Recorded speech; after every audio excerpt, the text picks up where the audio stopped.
Yung mga ka-network, welcome back sa Alium Network Tutorial.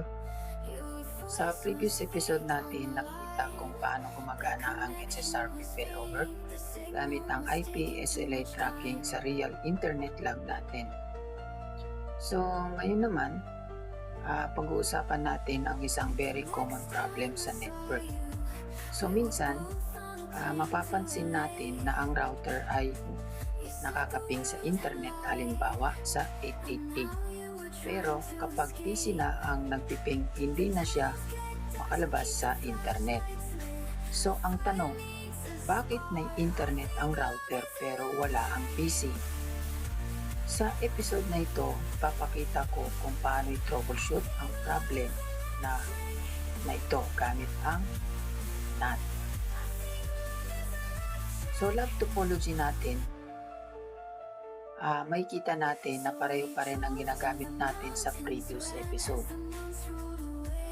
Meron tayong isang PC, laptop, dalawang layer 2 switch, at dalawang router, at isang real ISP modem. Ang PC natin ay nasa LAN network na 192.168.10.0. Ang default gateway niya is 192.168.10.1.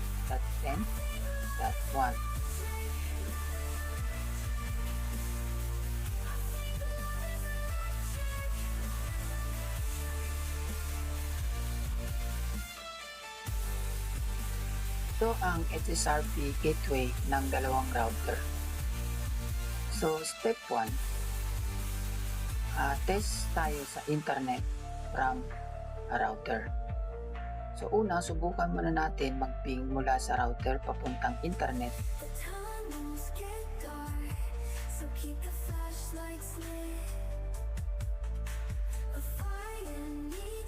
Kung makikita natin na successful ang ping, ibig sabihin router ay may internet connectivity. So step, test natin yung internet from PC.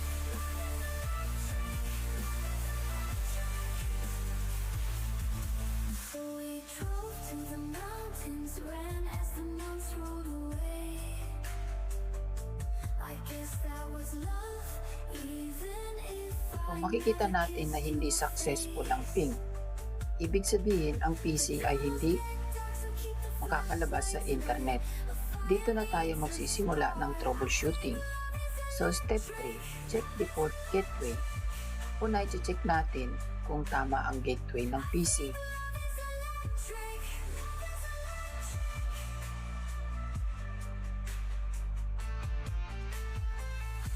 The default gateway is 192.168.10.1. Tama naman. Tapos ito yung ating address. Tama naman. So kung tama ang gateway, ibig sabihin makakarating ang traffic sa router.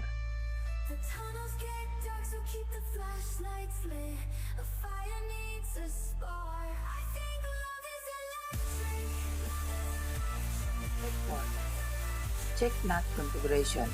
Ang next step ay titingnan natin kung may NAT configuration sa router.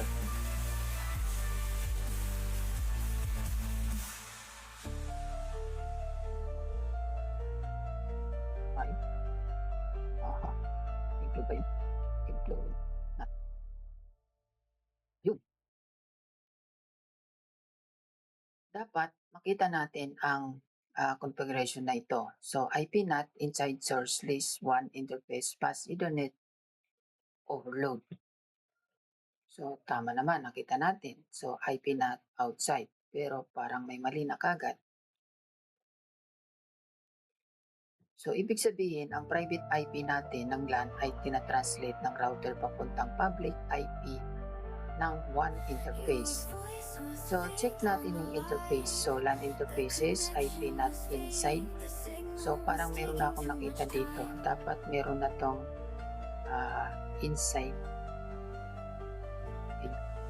Okay, so IP NAT outside lang nakita natin. So kung mali ang configuration dito, hindi gagana ang NAT. So step 6 naman, NAT translation. Show IP NAT translation.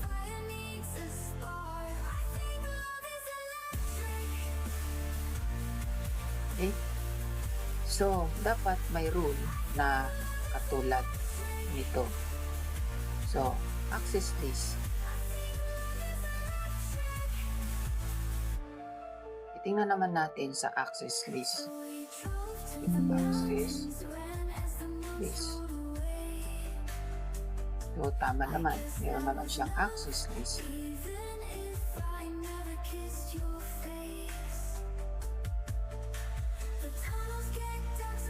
So, sa access list, ito ang nagsasabi kung aling network ang pwedeng inat ng router. So, parang mayroon na akong nakita dito na mali. Sa taas, show IP NAT. Nasaan yun?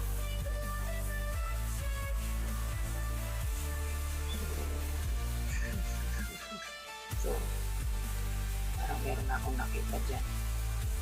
Piping natin ulit si 888.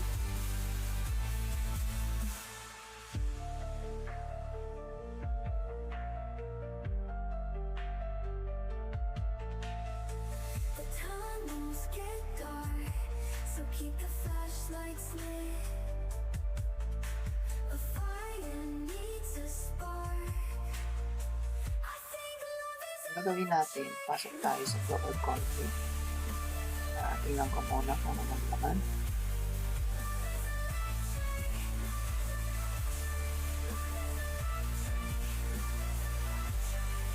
Ayun, sa interface FA01, wala akong nakita dito na kagaya ng IP NAT outside. So, dapat meron tayong IP NAT inside dito. Okay, so ang gagawin natin, interface FA01 IP NAT inside and enter.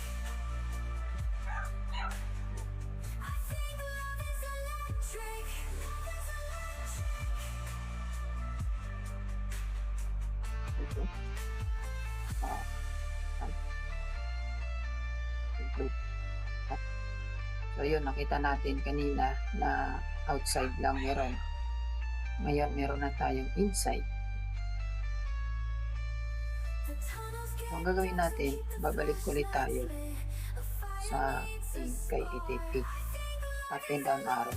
Tapos check natin. So yun, gumana na.